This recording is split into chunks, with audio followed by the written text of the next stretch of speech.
My father was passionate about fishing. Growing up in Hawaii, there were endless opportunities: deep water trolling, casting from the shore, or wading into a river.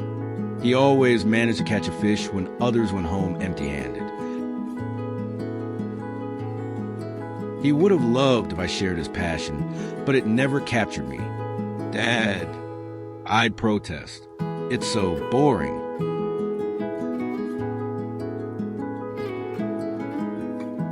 He'd smile and say, "You're not working yet.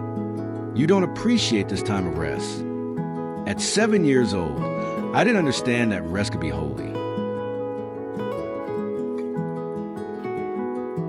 Still, I wanted to make my father proud.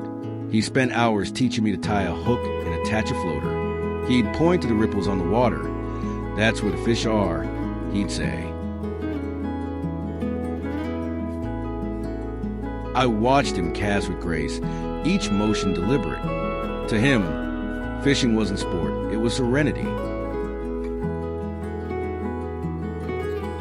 Then one day it happened. We were fishing off an ocean pier when I felt a tug on my line. I excitedly motioned to my father, "Dad, I got a big one. Look." My fishing pole bent downward, furiously bobbing as I attempted to reel in my haul. My efforts were rewarded after a few seconds as a large dark mass began to emerge from the murky depths. Finally, it was my chance to prove I was a worthy son. The great Leviathan broke the surface. It was a clump of seaweed, coral, in a plastic bag.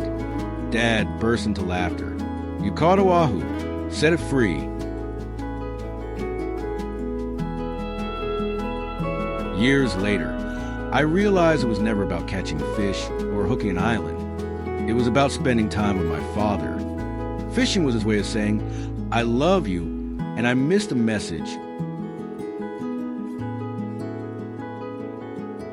As I got older, life became busier. I traded quiet moments for deadlines. I thought productivity would bring peace, but I was just reeling in seaweed of another kind. Work, worry, noise.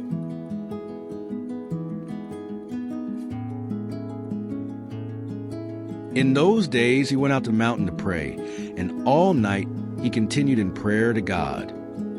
Jesus understood the power of presence. In solitude, he listened to his Father's heart. Rest wasn't an activity, it was intimacy. I still don't like fishing, but my father was right. I didn't appreciate those hours of rest. If I could, I'd ask for one more day on that pier just to hear him laugh again.